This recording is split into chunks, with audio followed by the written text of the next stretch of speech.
I know you guys are anxious to get on with the program, but I told you I had a few things to say, and if you would just bear with me for another 10-15 minutes.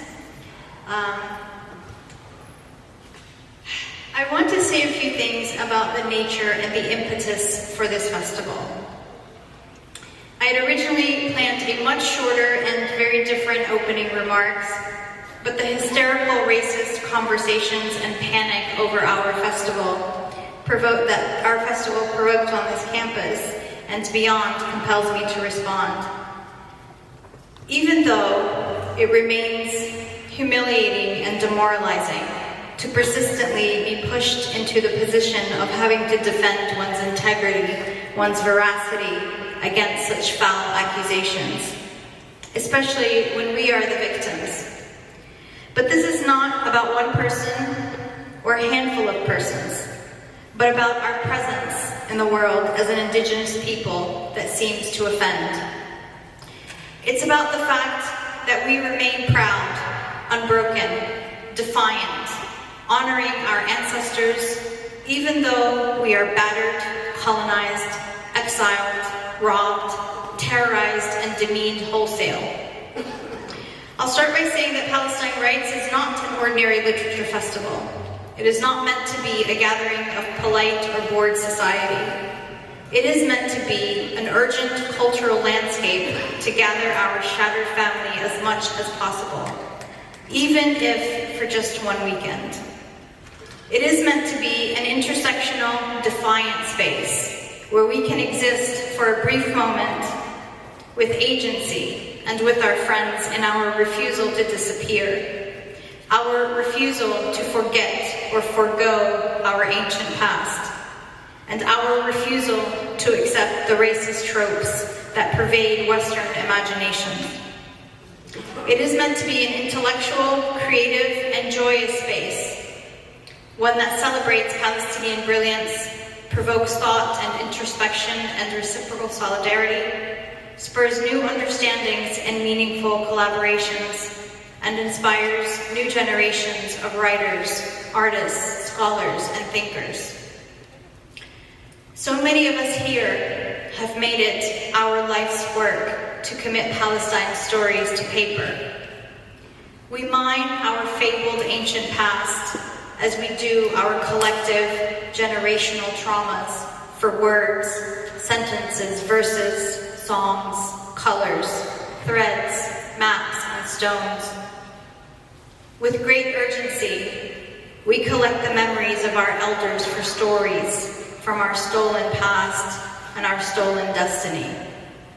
Pieces of a broken whole that we are desperate to reassemble, or seeds that we scramble to plant in new soil until we can return home. We can be here only because we stand on the sturdy shoulders of our ancestors and the Palestinian luminaries who came before us. We honor and salute them. We've set up photos of our parents and grandparents and great-grandparents living in Palestine since photography began. An exhibit curated by Ibrahim Al-Azzi and Faisal Saleh from the Palestine Museum, along with portraits by Bryce Patterson of a few notable Palestinian writers and scholars, so we might nestle this festival in the warmth of their light, and also in some ways, so they can hold us accountable for the future we are forging. Two of them, Mahmoud Darwish and Najil Ali, contemporaries no longer with us, towering cultural figures whose creative genius gave us the iconic drawings and words that laid pathways and signposts back to Palestine. But while these two giants reunited in their love, longing, resolve, and fight to liberate Palestine, they diverged in their opinions on the greater threat to our nation. Najil Ali was fearless in his commitment to truth and liberation. He stared down extraordinary powers without ever flinching, without ever backing down, ever compromising or betraying any part of our collective, no matter the cost to him, which we know was dear. Then he would turn around and draw for us what he saw. The grotesque bodies and mangled spirits of oppressors, colluders, colonizers, capitalists, and normalizers. He was iron-willed in confronting the cruel military, economic, and political powers that coalesced around colonizers against our principally defenseless indigenous society. On the other hand, Mahmoud Darwish was famously less concerned than his contemporaries about the colonizers' military, economic, and political superiority. Rather, he worried about their use of culture to create narratives that would legitimize their conquest and occupation of Palestine. Just as it seemed inconceivable to our parents and grandparents that Europeans could steal an entire country where we are deeply rooted, many of Darwish's contemporaries likewise could not imagine someone actually colonizing our own stories, even memories, because it was, frankly, inconceivable. But Darwish was right.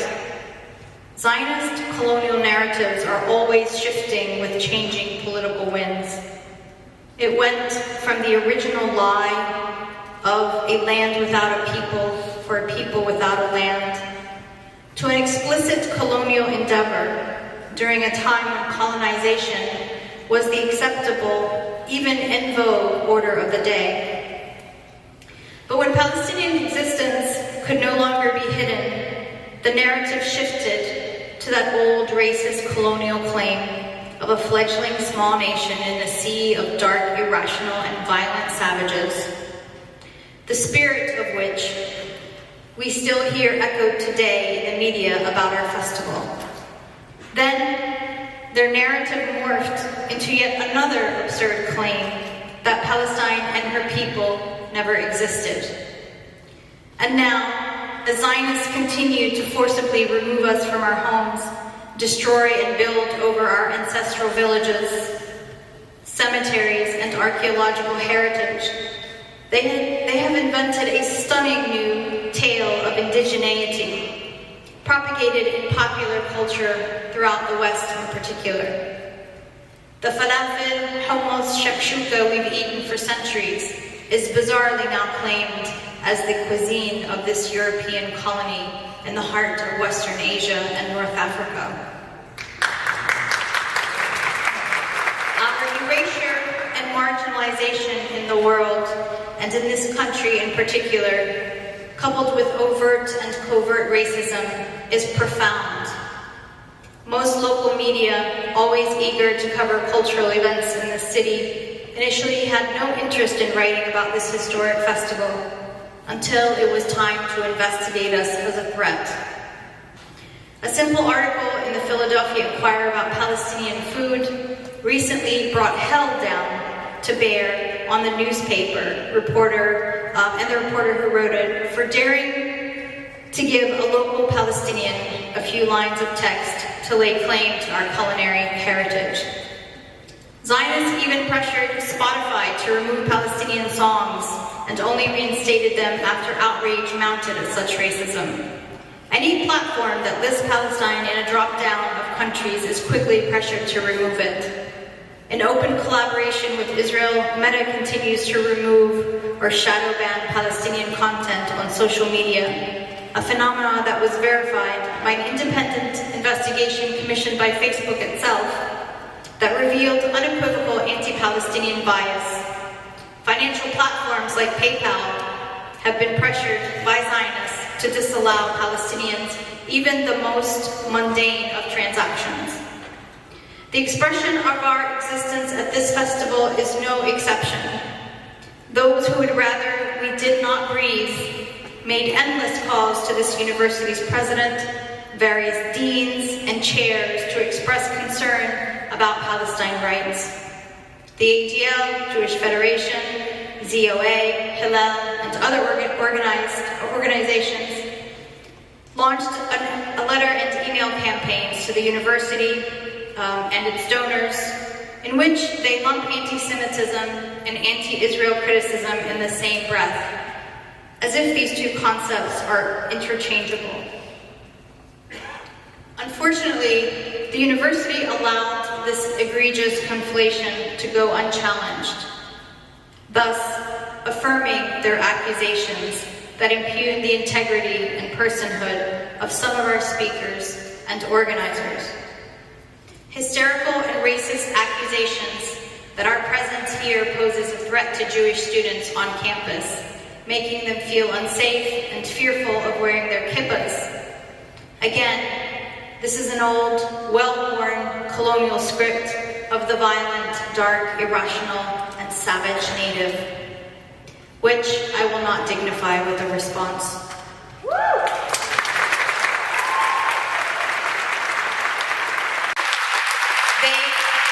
They paraded digital billboards around campus, photos of us in sinister colors and quotes out of context.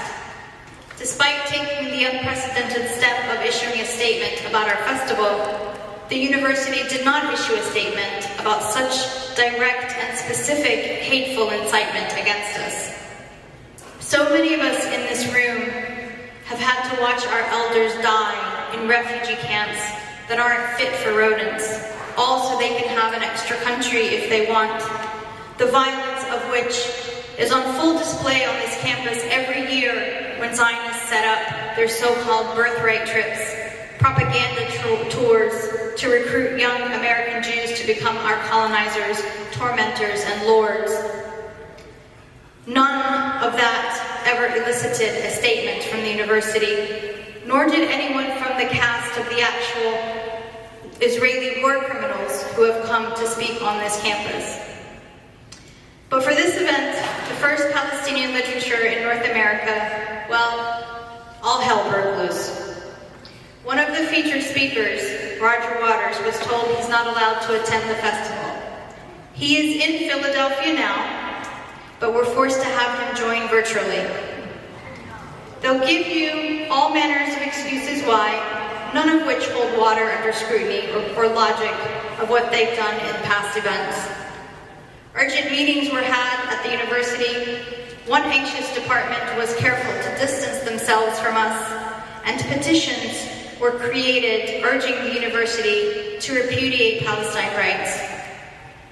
To the university's credit, they did not do so, at least not in the manner sought. And we are further comforted by the warm support we have received from various departments, faculty, alumni, student groups, including Jewish student groups, and most importantly, from our own community.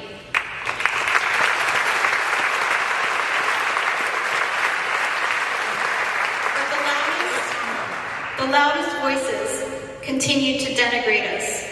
From the media, major donors to this university, religious figures, and other influential people whose power dwarfs our tiny, all-volunteer, cash-strapped group drawn from our community on and off this campus.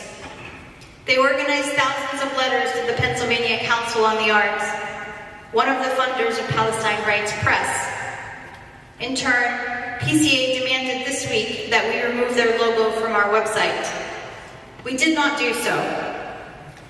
And I want to be on the record that that was my decision and no one else is responsible for it.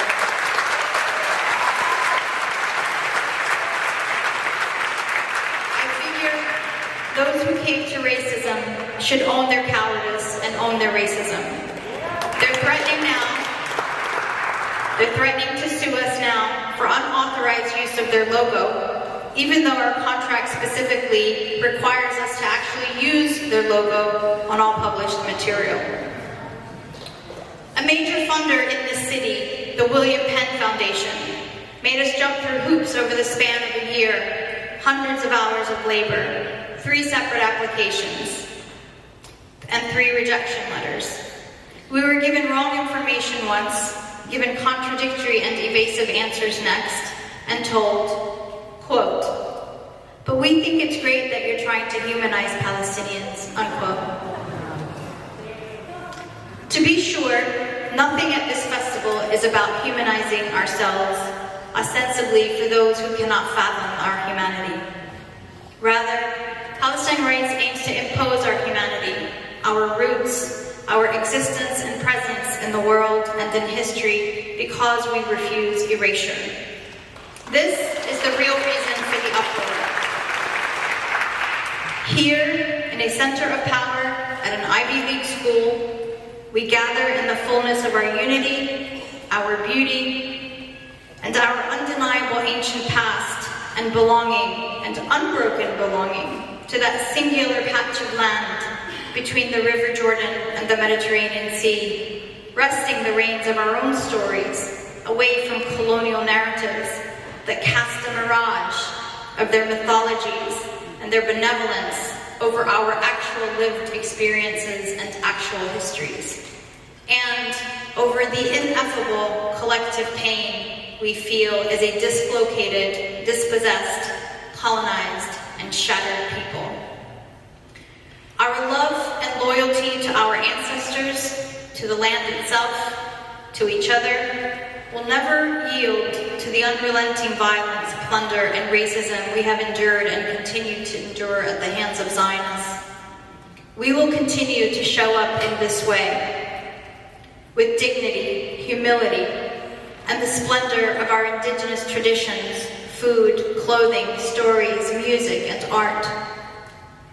Like all peoples of the world, Palestinians passed through shifting identities and various evolutions of material culture, industries, economies, habits, religions, names, social, and even genetic character.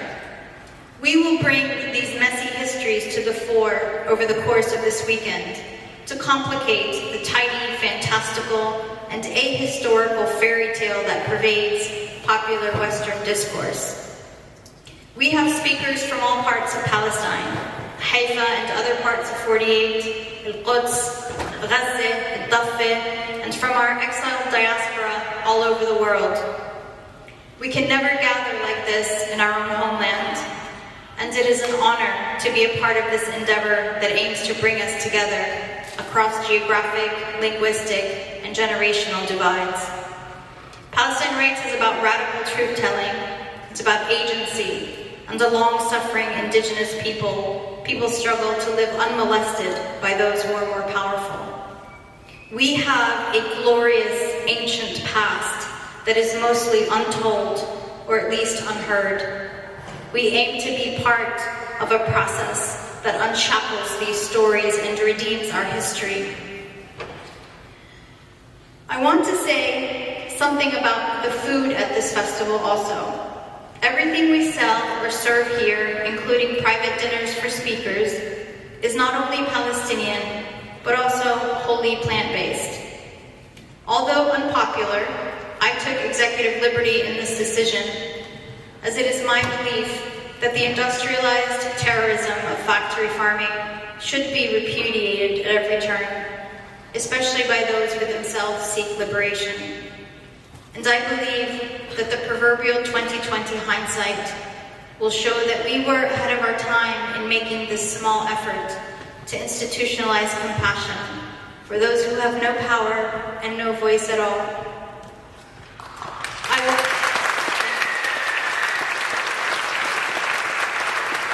I want to close with an excerpt that was brought to my attention by Bassam Abulnadi. It's a short entry from the diary of a missionary from the early 20th century, describing an ordinary moment in the lives of our ancestors during the early hours of what was likely a typical crisp and sunny autumn day in Palestine. Quote, "1,000 reapers, gleaners, and carriers were abroad and busy when the morning sun shot its first rays down through the olive trees upon the animated groups. The wheat and barley grew among the olive trees, which half hid, half revealed the merry harvesters, men, women, and children, the first reaping, the second gleaning and guiding the loaded camels, and the children at play, or watching the flocks and herds, which were allowed to follow the gleaners. But no description can reproduce such a tableau. It must be seen, heard, and enjoyed to be appreciated.